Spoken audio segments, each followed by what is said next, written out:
Welcome to another episode of Firm Foundations Podcast with your host CJ and Tony. Last week we were in Genesis chapter 40. We were catching up with Joseph and what was going on with him in prison. He interpreted the dreams of the Pharaoh's cupbearer and baker. And his prophetic interpretation of the dreams came true. Now we're going into chapter 41. And we're going to see what happens when you ask a fella to remember you when he gets out of prison and, do you a favor. Sometimes it doesn't work out. Sometimes it does. Sometimes it takes way too long. But let's see. Let's see what God is going to do in the life of a prisoner, a formerly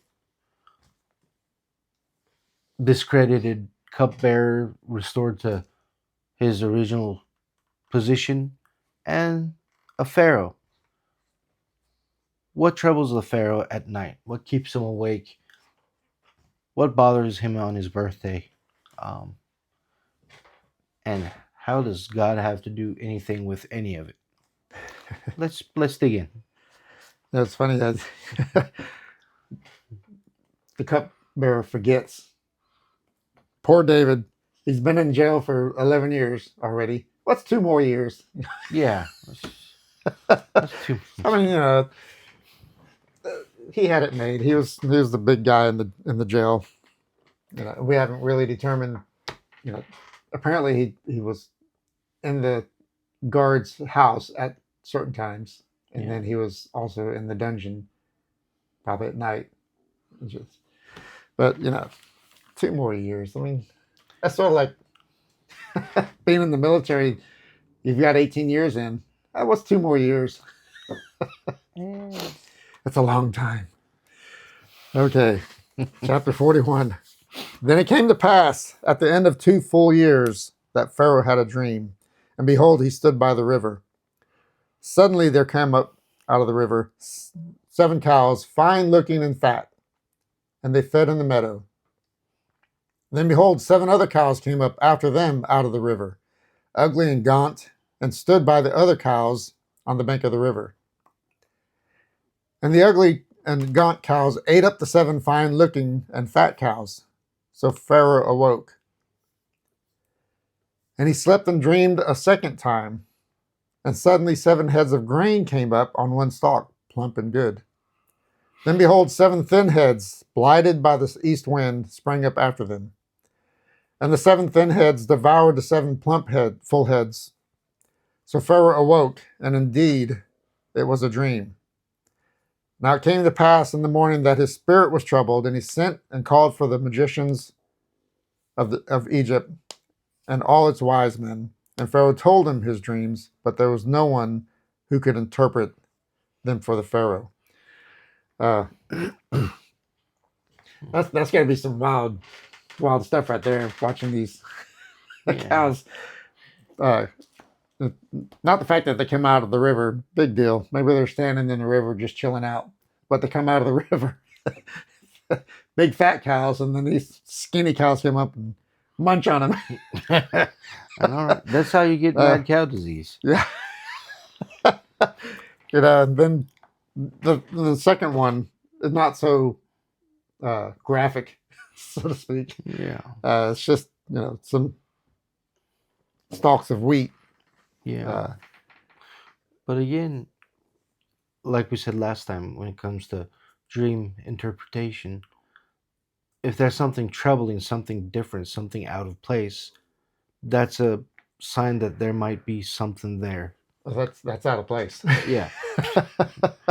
First of all, 7 heads of I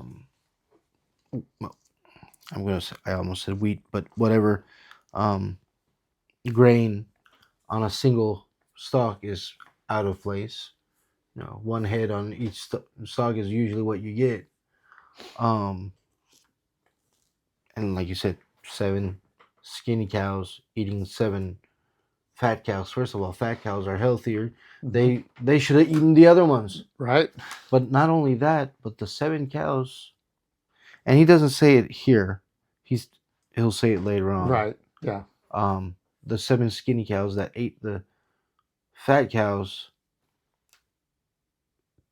they didn't look any different after they ate. So the Pharaoh wakes up scratching his head. Something's bothering him. It bothers him enough to send for people and to see if he can get an answer to it. Another thing that sticks out is that the Pharaoh is standing by the river. Mhm. The river being the Nile River. The Nile River also being a god to the Egyptians. And the king standing at the banks of the river, above the river, looking down on the river, as if the king is looking down on the gods. Mhm. It kind of speaks to Placing himself his pride. in a different position that Yeah. he should be. But so you're gonna say, but CJ, you said his birthday. How do you get that? Well, the very first verse it said at the end of 2 full years. Mhm. In Hebrew, it literally means to the day. 2 years to the day. To the day of what? Well, last chapter, the events were it. It clearly states that it was on the Pharaoh's birthday. Yeah. So Verse 20 right there. yeah. So 2 years to the date of the Pharaoh's birthday is going to be his birthday again. Mhm. So on his birthday should be a joyous occasion for him. He wakes up and he's bothered. What does this all mean? You know, now correct me if I'm wrong.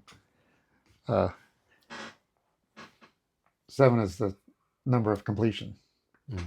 Now, have we seen this anywhere between the creation, the 7 days, and now, or is this the first mention of sevens coming up? I don't recall, I don't recall either. because we know throughout the Bible that 7 is the number of completion, Yeah. and we're getting into this prophecy, or this dream Mm. that's going to be interpreted. Yeah. So if we keep that in mind, that Yeah, no, this is the first mention after the first week of creation that I can think of. okay. I don't know if that has any significance, but to me it kind of does. Yeah. Especially what's going to be happening when Joseph starts uh, interpreting. Yeah, I mean, it can be the fullness of what? Seven fullness of wealth and fullness of devastation. Mm-hmm. But it's interesting that it doesn't give us a reason for it. So I don't, there's no judgment to tie it to. Like, why are the 7 years of famine coming, which we're jumping the gun on the interpretation I was of going to keep that a surprise. Yeah, my bad. But um yeah, I don't, there's no judgment to tie it to, Mm-hmm. or no reward to tie it to. So it seems like it's maybe part of the natural order of life. And when we look back in time, um, there was a time of just regular climactic fluctuations in the geological record, um, starting somewhere around the 2200 BC and into the 1800s. Where we are is roughly 1960 something BC. So it falls in that time frame where things were rapidly changing, going back and forth, where there was drought and um, famine and um, Plentiful. plentiful times. But there's no event that exactly corresponds to. There's no meteoric or no meteorite impacts specifically dated to this time. There's no volcanic eruption that is specifically tied to this time. Mm-hmm. There's nothing natural that we can say exactly this. So it's either a judgment that's happening through supernatural means, which we're not given an indication for, or it's just the natural ebb and flow, and God is, for His divine purposes, giving them a heads up, and we'll see. Uh, what's your thoughts on the magicians and wise men that have no idea?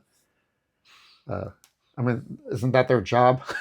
I thought that's they're supposed to help out the king, the Pharaoh, whoever the person is, Yeah. and that's their job. They're the ones that look at the stars and do all this other hocus pocus stuff. Like in better words, I the, mean, because we see further, with somebody else that wanted their dream interpreted but didn't tell anybody. Back in Daniel's time, or going into Daniel's, yeah. the the magicians and the wise men didn't interpret the dream, and they were executed. Yeah. It doesn't mention that. It doesn't say he didn't execute him, but it doesn't say he did. Bureaucrats, what you gonna do? They're all useless. I guess so.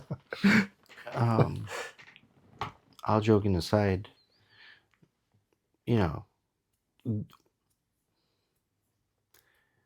world the world is full of wise men and wise women, but all our wisdom is for nothing when it comes to the purposes of God. The Lord does what He does, and He reveals His work to, as He says, He doesn't do anything on earth without first revealing it to His prophets. Um, he does that to show that He's King of Kings. The Pharaoh, He stripped the Pharaoh, and that's going to be part of the theme of this chapter, right? He's stripping the Pharaoh of all his presumed power and wisdom. The Pharaoh thinks he's above his own deities, his own pagan gods. So he's haughty in his spirit. He can't figure it out. He goes to his wise men and magicians, the people that are supposed to, like you said, have the answers, and they're confounded. And God is systematically tearing away the things that give the Pharaoh the self-confidence to rule as king. God is inserting himself, asserting himself, and his kingship over the Pharaoh.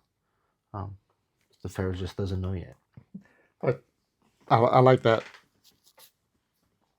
how you explain that, taking away his powers, so to speak, or his authority, and his position, and not just him alone, but it's the other people that help him be who he is. Yeah. He's taking all that down now. We're going to see what happens. Them is torn down completely. Let me read on here, verse 9. Then the chief butler spoke to Pharaoh, saying, I remember my faults this day. Thank you very much. Took you long enough. Yeah. When Pharaoh was angry with his servants and put me in custody in the house of the captain of the guard, both me and the chief baker, we each had a dream in one night. he and I, each of us dreamed according to the interpretation of his own dream. Now there was a young Hebrew man with us there, a servant of the captain of the guard, and we told him, and he interpreted our dreams for us.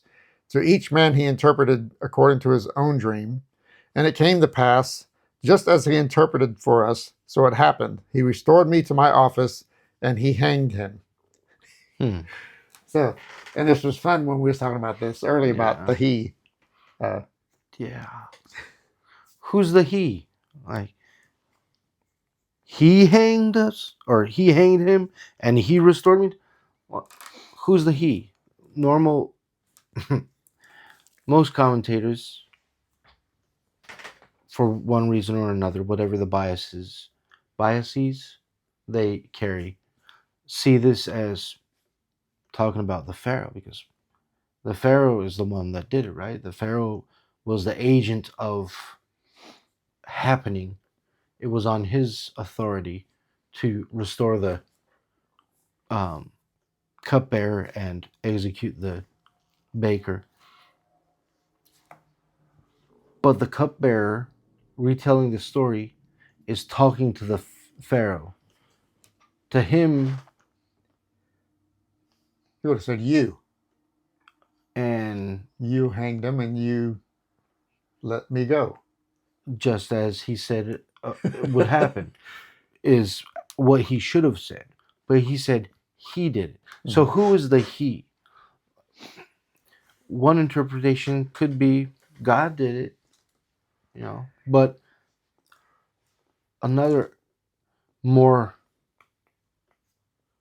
textually, contextually, um,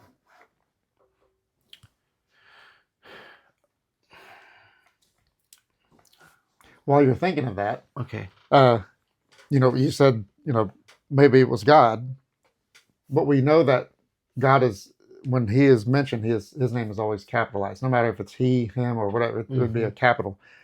And here, of course, it starts with a capital H because it's the beginning of the sentence. But the second time, and it says, and he, and it's not capitalized. Yeah, but that would still be a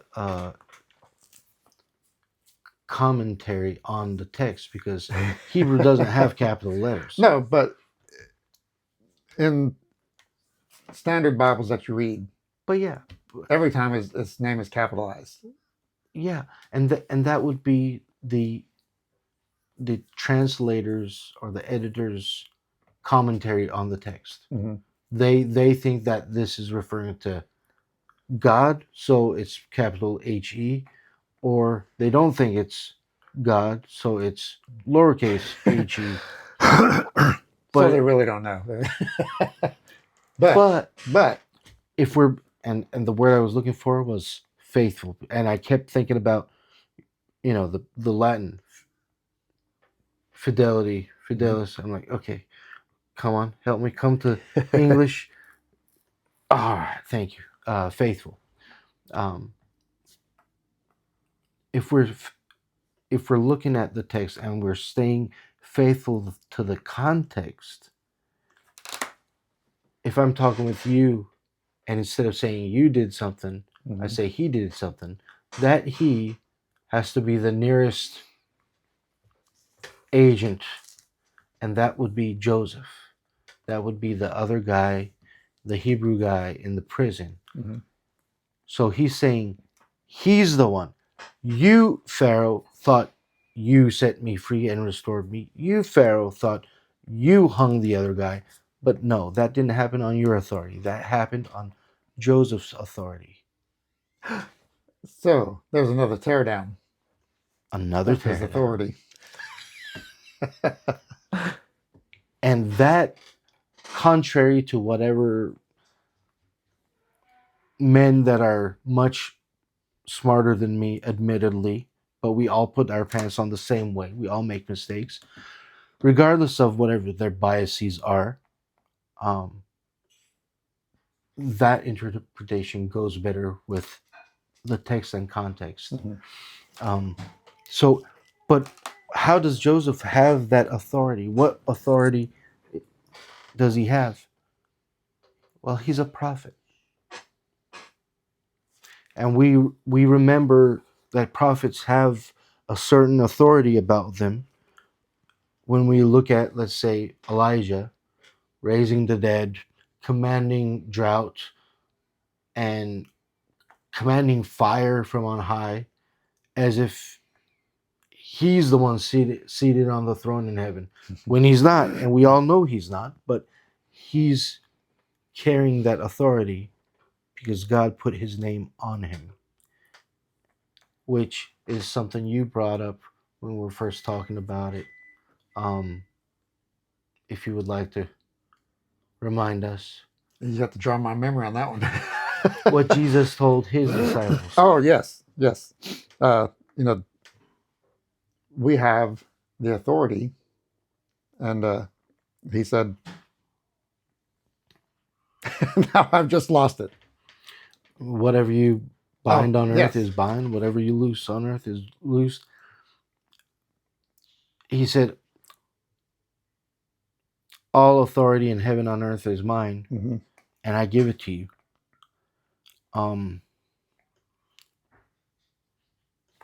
Now, do I still think that there are certain limitations that we cannot go beyond in our spiritual authority?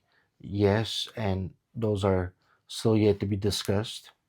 But the same way the Father gives the Son all authority in heaven and on earth, and the Son gives the disciples who bear his name his authority,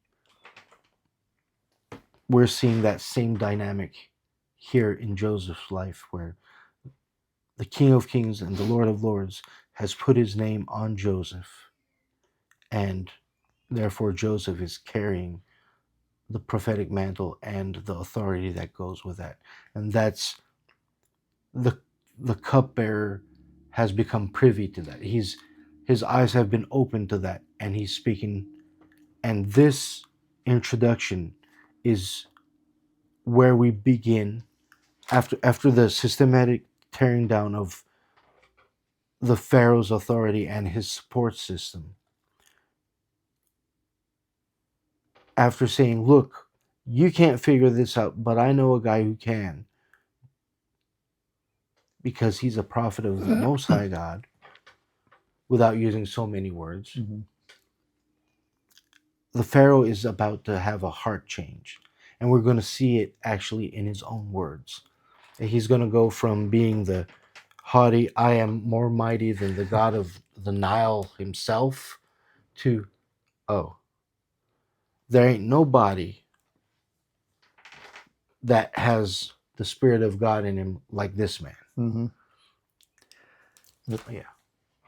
And I know that as Christians, we have that authority because Christ gives it to those who accept him as their Savior.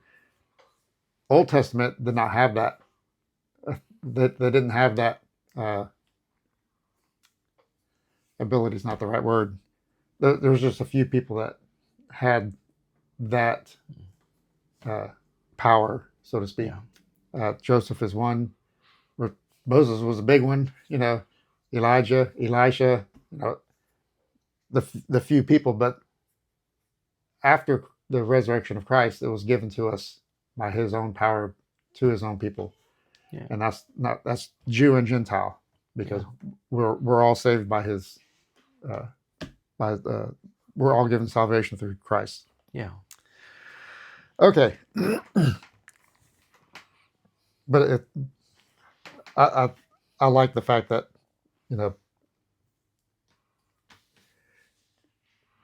you talk about the authority of people that interpret some of this stuff, and that but sometimes God gives wisdom to the foolish. Yeah. And if I'm wrong, I'm wrong. I'm just a human being. I can make mistakes, but I believe, that the He is Joseph. Yeah. And I know some people get irritated and get offensive if they're told that they're wrong about something. It's like, God has it all under control. It Yeah. really doesn't matter in the end. Yeah. Uh, It doesn't affect our salvation. it does not. But I mean, to clarify what you were saying earlier, about the difference between the authority being localized in certain individuals. I guess that's what you Yeah, were trying to yeah, say, right? Like in the Old Testament, we see certain individuals with certain power, and that's it. It's not it's not given to the whole house of God. It's only given to certain particular people. And in the New Testament era, in the Messianic era, the Messiah has delegated his authority to his body in large. Yeah. mhm, So there's the authority of the believer, not the authority. Well, yeah. Do prophets still have a different level of authority? Pastors, teachers, apostles, right. evangelists. Evangelist, Yes, but yeah. the body, by large, has unprecedented authority, divine authority on earth. Yes. Yeah. Okay. All right. Verse 14. Then Pharaoh sent and called Joseph, and they brought him quickly out of the dungeon, and he shaved, changed his clothing, and came to Pharaoh. And Pharaoh said to Joseph, I've had a dream, and there is no one who can interpret it. But I've heard it said that you can understand a dream and interpret it. So Joseph answered Pharaoh, saying, It is not me in me. God will give Pharaoh an answer of peace. Then Pharaoh said to Joseph, Behold, in my dream I stood on the bank of the river. Suddenly 7 cows came up out of the river, fine looking and fat, and they fed in the meadow. Then behold, 7 other cows came up after them, poor and very ugly and gaunt, such ugliness as I have never seen in all the land of Egypt. And the gaunt and ugly cows ate up the first 7, the fat cows. When he had eaten them up, no one would have known that they had eaten them, for they were just as ugly as at the beginning. So I awoke. Also, I saw in my dream, and suddenly 7 heads came up, one stalk full and good. Then behold, 7 heads were withered, thin and blighted by the east wind sprang up after them. And the thin heads devoured the 7 good heads. And so I told this to the magicians, and there was no one who could explain it to me. Uh, so that it's not that the story changed, but he's added a little bit more. Yeah. You had said just a little bit ago about these 7 skinny, ugly cows eat the big fat cows, and nothing's changed. Mm. Uh, Yeah. Now I know we've got 2020 because we can read ahead and such. I don't know if I would have been able to interpret that either. Yeah. No, neither would I have. Uh, But it makes sense the more you think about it. I guess with hindsight 2020, mhm. you're able to put things together. But one thing I actually still didn't realize until I was reading again commentaries, right? Like point out when they're being funny and point out when they're useful.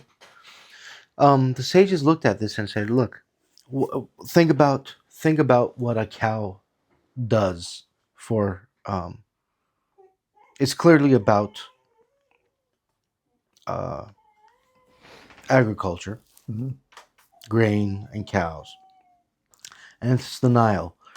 It's talking about something has to do with the Nile and its regular with rhythms and a disruption in it. But what? What? So they look at, well, how does the Nile work? You got to understand how the Nile works. So that's why every dream in that's why dreams in every culture, I should say, are going to be a little different. That's why you can't put a hard fast rule on everything because you got to be privy to that culture and how things work in that culture. Um, but for the Egyptian culture, the Nile was the source of life, Mhm. because it would flood and deposit alluvial materials, which is, rich in minerals and organic matter, which would make the soil, the desert soil, the dust, fertile enough for them to farm. So, and a cow is used primarily as a, um, because they despised herders. So they don't like shepherds. So we can't think of it primarily as a meat producing thing, even though they probably used it for that too. But it was mostly for labor. They were the ones The that beast of burden.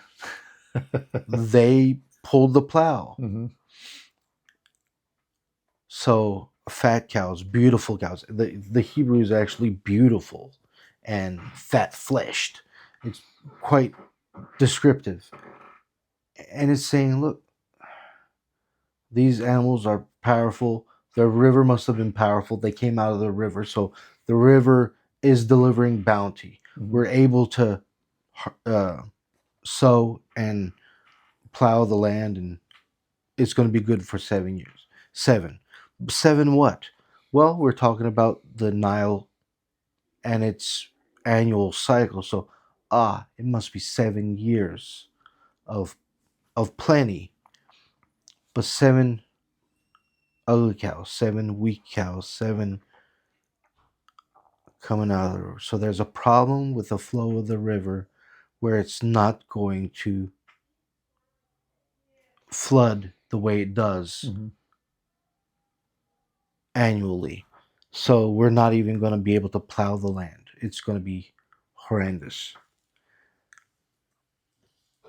And then he has another dream where he sees the grain, and again, it's a beautiful, overly bountiful stalk with 7 heads on it, followed by 7 week, seven. So basically, it's saying, even though we ain't going to be able to plow the land, there's not going to be that alluvial deposit, that organic matter, the minerals aren't going to be there to make the land fertile. We're still going to do what we can. We're still going to, but the east winds, east, it's always the east. The east is bad news. The east wind is going to cause it to shrivel up. So, and that's how he gets his interpretation. Just he he has wisdom, divine wisdom, and he understands how the culture works, how the land works, how the Mm-hmm. river works, and life around the river. And that's how he got to the understanding. And here in a second, we're going to get the. Actually, did we. Get to the interpretation. We didn't get He's to the interpretation Yeah, yet, did he's we? fixing to give him.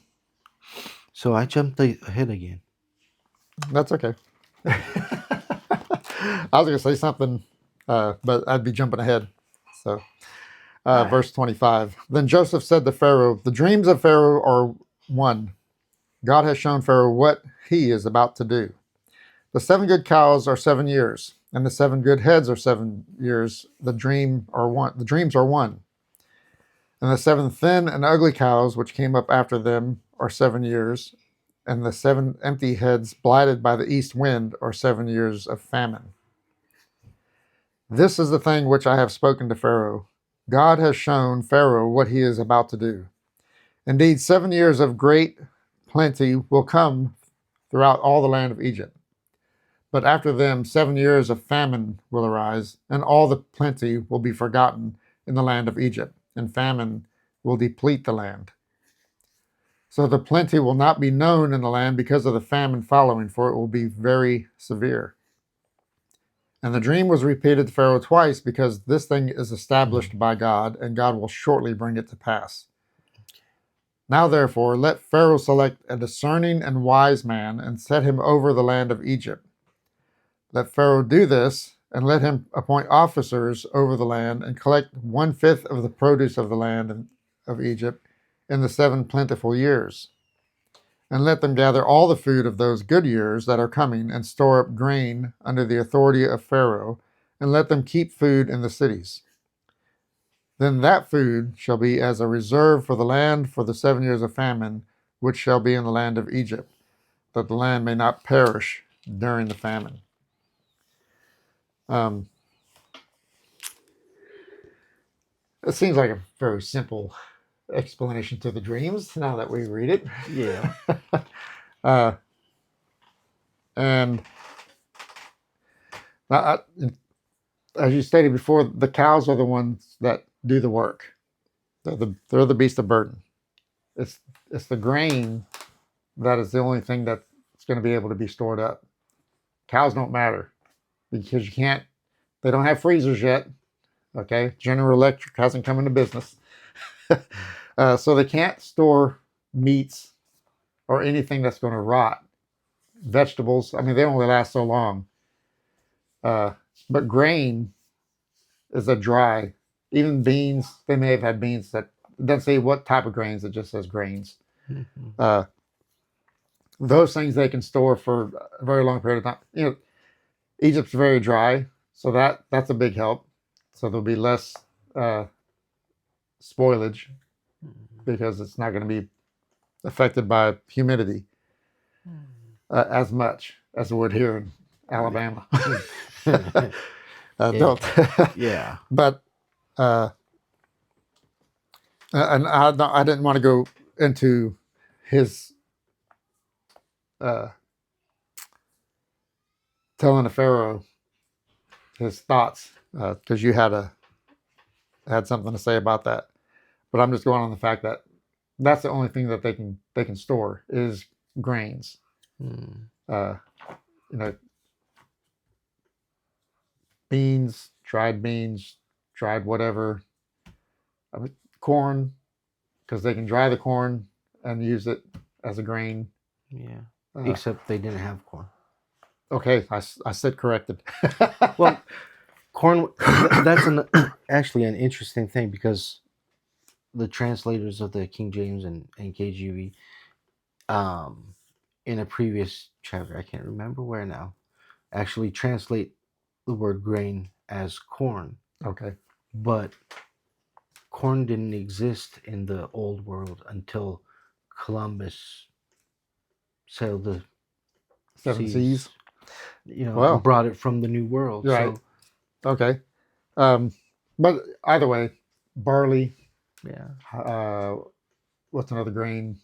Hops. barley, hops, oats.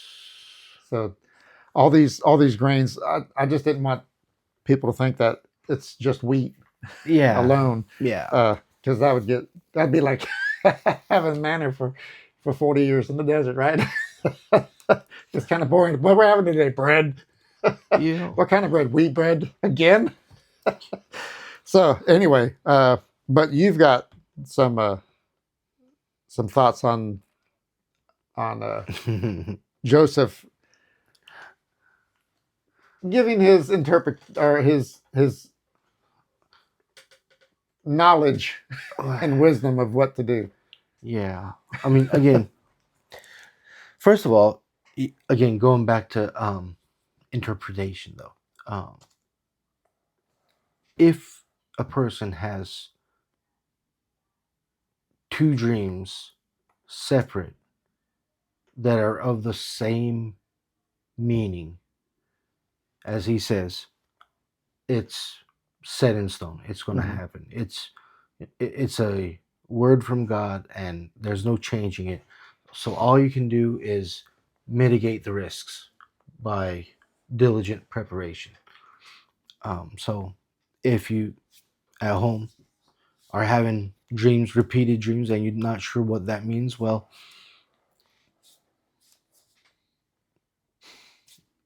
watch out.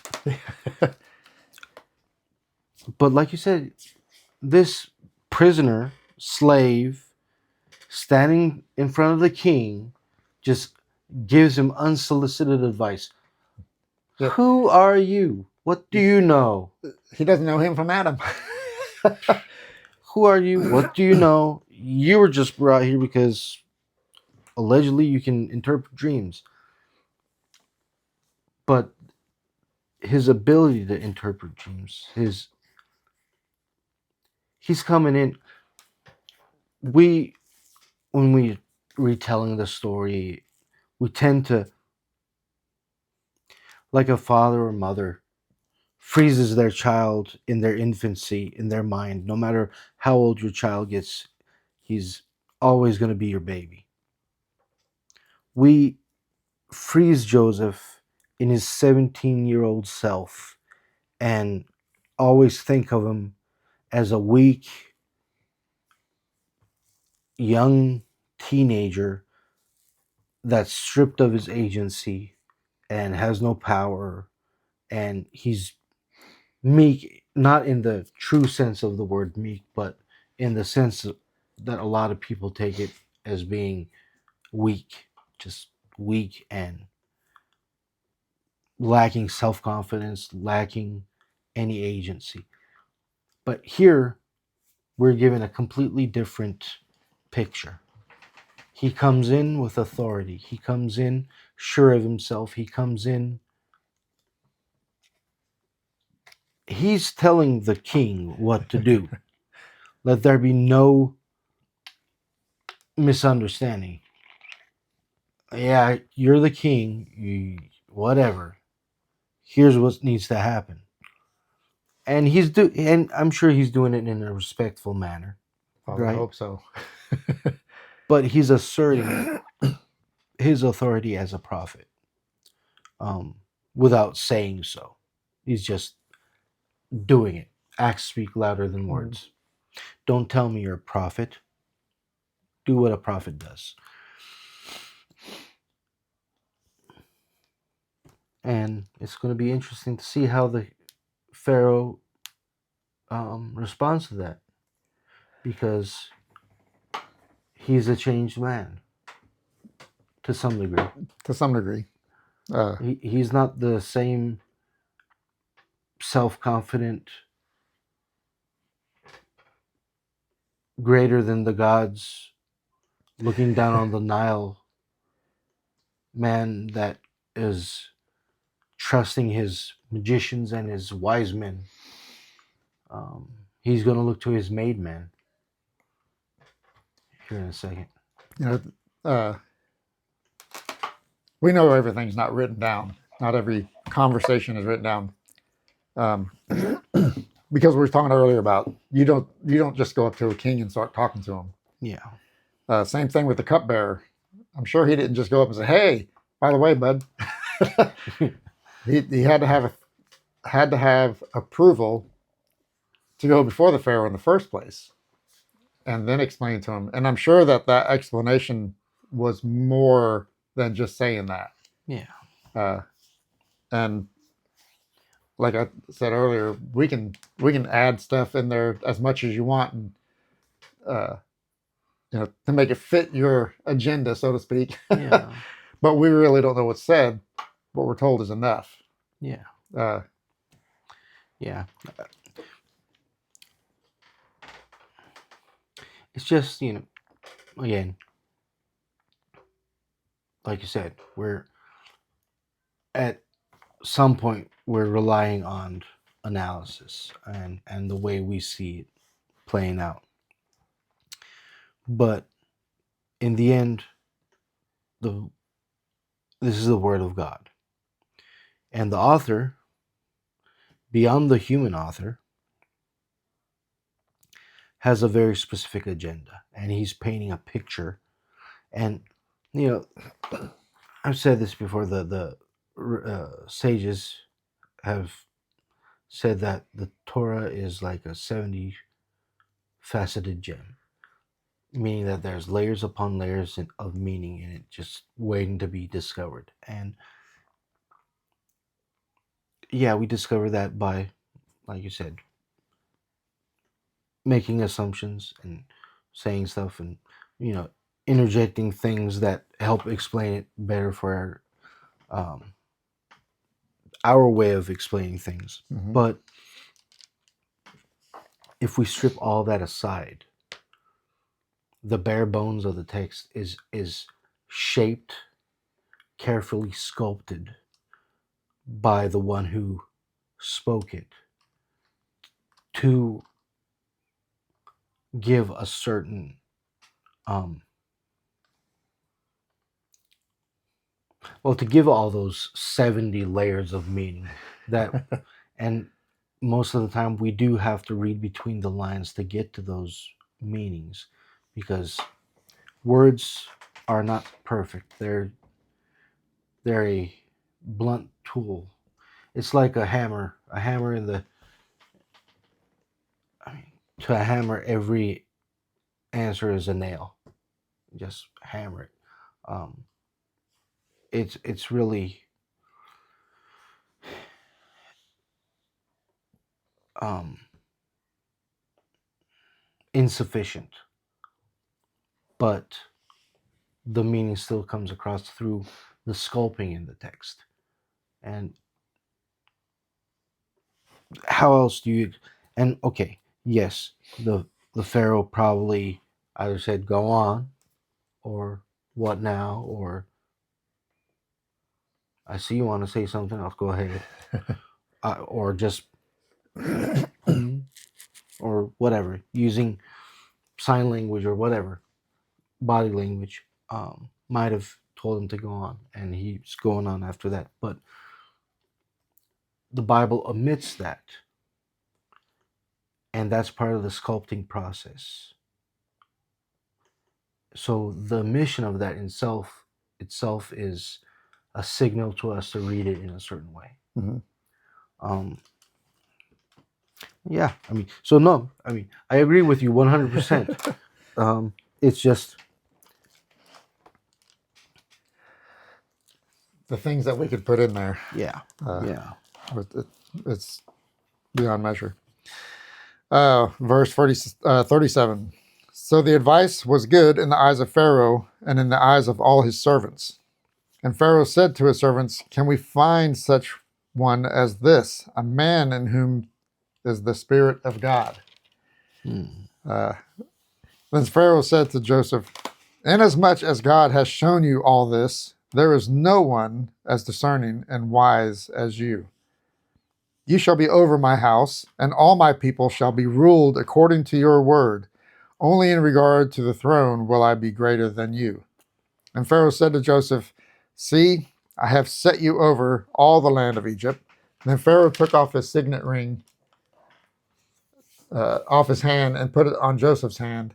And he clothed him in garments of fine linen and put a gold chain around his neck. And he had him ride in the second chariot which he had. Let me start that one again. And he had him ride in the second chariot which he had. And they cried out before him, bow the knee. So he set him over all the land of Egypt. Pharaoh also said to Joseph, I am Pharaoh, and without your consent, no man may lift his hand or foot in all the land of Egypt. And Pharaoh called Joseph's name Zaphnath Paneah, and he gave him as wife Asenath, the daughter of Potiphar, priest of On. So Joseph went out over all the land of Egypt. Um, that was a quick transition from being Hmm. a prisoner, uh, and for 13 years wasn't known to Pharaoh because until that day, and I'm assuming this is like a one day thing that he's making all these decisions because he's, you know, can we find anybody else that has the Spirit of God in them like this? And why he chose that phrase, Spirit of God, is another thing, um, because again, it's not used in the plural; it's used in the singular. Uh, what's your thoughts on that? I know we talked about the other. Uh, well, actually, it's in the next um, chapter, if I'm not mistaken, where God is used singular. Yeah. Yeah, it's the next chapter. But anyway, so here's the first time he talks about uh, Spirit of God. He doesn't say gods. Again, that's a I know I'm being literal, but yeah. Well, again, that's a translator's commentary Mhm. on the text. He said Elohim, which can be plural or singular, depending on the context. Here we're assuming, and I think the translators rightly assume that it's the singular God of creation that he's referring to, because the whole passage has been about him being dismantled, his authority being dismantled, him being humbled, along with his gods who he already thought less of than himself. So yeah, this prophet of God, the spirit of his God is living in him. Oh, okay. I want to be a fly in the ointment here. Yeah. He's not. Well, no, I said corrected. He does know he's a Hebrew Yeah. because the cupbearer said Hebrew. Yeah. Actually, gave him that title. Because I was going to say, well, he doesn't know where he came from, but I correct myself. He Hey. does know he's a Hebrew, even though he's dressed up like an Egyptian, most likely, because Oh. that's, of course, they didn't keep his clothes. But Yeah. so okay, Yeah. my bad. Uh, that's the first mistake this year. We're in January 5th right now, so you're going to see this a couple months.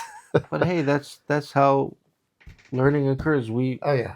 We read and realize stuff as we're going sometimes. Quite a few times actually.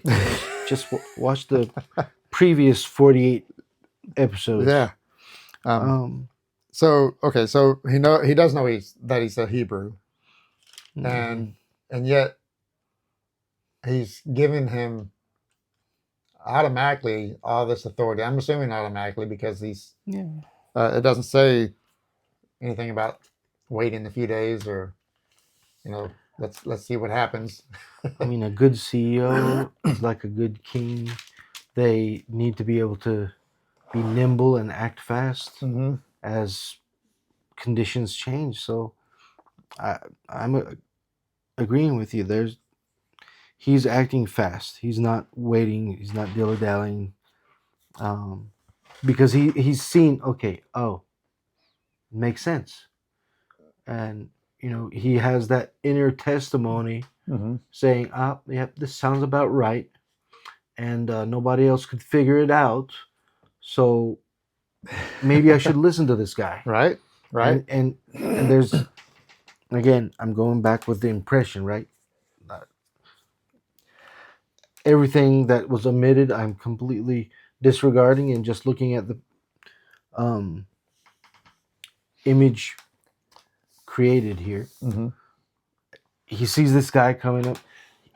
He has more confidence than a prisoner should have, and it is clear that the Spirit of God lives in him. It's clear that he's a prophet, and all these other numbskulls over here um, were of Yeah. no use to me.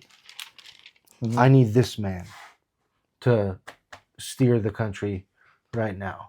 So I'm going to put everything except for the throne under him. Yeah. All I want my pomp and circumstance. You can have everything else. Yeah. Apparently, his servants didn't disagree with him, and I don't know if it was because he's Pharaoh or what, but he said, because I was just looking back there, he said to all of his servants, "Can we find somebody this smart in the kingdom?" Basically, this blessed. And apparently, there was no argument. And I don't know if anybody would have the guts to say something to the Yeah. king to discredit him or to make him look foolish or Oh, just good Lord. out and out disagree with him. What's the word I'm looking for? Uh, rhetorical question Yes. is probably how they took it. If they know what's good for them. Exactly. Yeah. So I just want to say this, and I told you this before. This is my favorite verse in Joseph's story as far as him being put in this position. And Pharaoh says that, he says, I'm Pharaoh, and without your consent, no man can lift his hand or foot in all the land of Egypt. Mm. That's power. You know, a person can't do anything. And I know that's not literally putting somebody's hand up or stepping around, but the fact that nobody can do any kind of dealings Mm. without his approval. Yeah. Uh, Yeah. you know, going from a prisoner for 13 years and then one day having the power to tell somebody, yes, you can, no, you can't. That's Yeah. phenomenal. Yeah. That is God breathed. Yeah. His brothers once asked, we'll see what becomes of his dreams. Mm-hmm. Yeah. His dreams, he dreamt it twice. And as we've seen, that means it's written in stone. Mm-hmm. And, well, ta-da! Ta-da! Yeah. But he had to come to the place where dreams die first. And a lot of people have visions from God. They've received word from God, this needs to happen, and they got excited. And then things went well, fit hit the Shane, and their plans, like every other plan, did not survive first contact. And now they're wallowing in shame and anger and resentment, not realizing that it always had to happen that way. Well, it took 13 years because we know Joseph was arrogant also. Mm-hmm. And in order for God to break him down to where he was able to use him in this situation, uh, you know, 13 years sounds like a long time. I'd have been changing my mind quickly. Hey, that doesn't work that way. But, you know, Yeah. we're the microwave. Want things done quickly. It just doesn't happen that way. Sometimes it's very aggravating, but it's true. Patience is a virtue. Yeah. Yeah. Yours, you like to talk about verse 45. Oh, yeah. Verse 45. I mean, I wouldn't say it's my favorite verse in the thing. No, but not your favorite, but you brought up some facts or some ideas of who this person might be. Yeah, definitely ideas more than facts, but they work well. So, Mm-hmm. and again, I say this time and again, I have not had a single original idea in my life. I've always learned from other people, so this is also going to come from the I know because I argued with you about it. But it's interesting that Asenath is called the daughter of Potiphar, the priest of On. Potiphar, huh? Could it be that it's the same person? But Potiphar was a eunuch. So how does he have a daughter? The idea is that the the chief of the guard, the head of the Pharaoh's guard, Potiphar, was a eunuch, and he treated Joseph unjustly because his wife didn't give him any uh, choice in the matter because she ran her mouth to everyone. So he had to punish Joseph, even though it was not right. And God, therefore,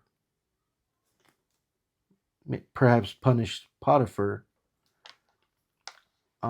for not standing up for what's right, fully knowing fully well Joseph was not that kind of a guy. Mm-hmm. So perhaps he got discredited, and the Pharaoh gave him a choice: prison or step back and take vows and join the monastery, become a priest of On, and we'll slightly change your name from Potiphar to Potiphera.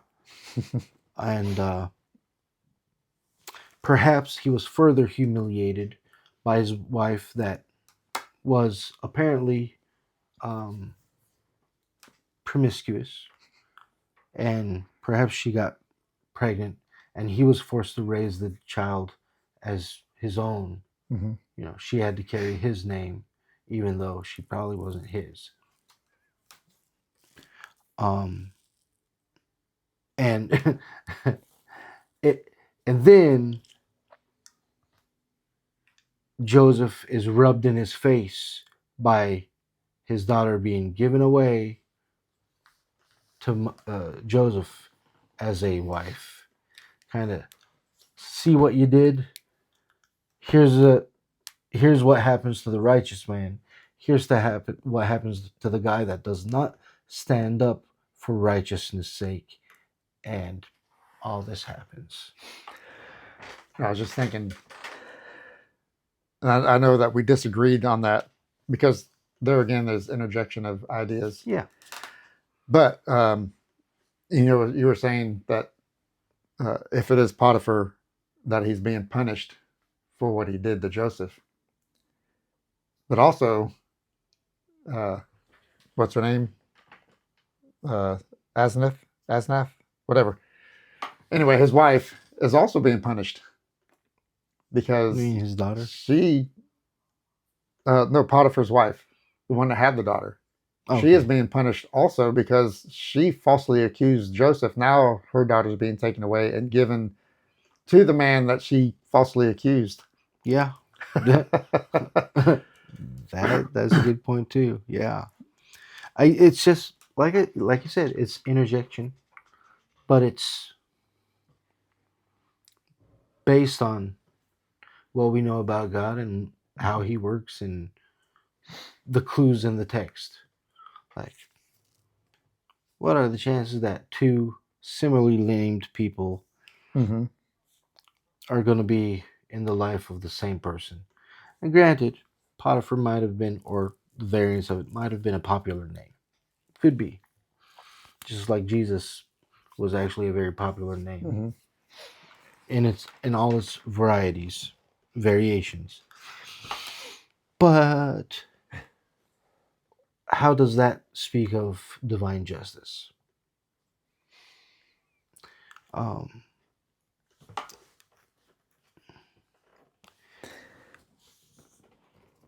it just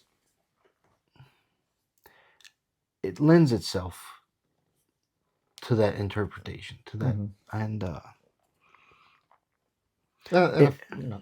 I'm not saying that the sages are wrong or anything. I'm just interjecting another thought. I'm sure, like you said, they're much wiser than both of us put together. And they've got knowledge of how things actually worked back then more than we do. But it's everybody makes mistakes.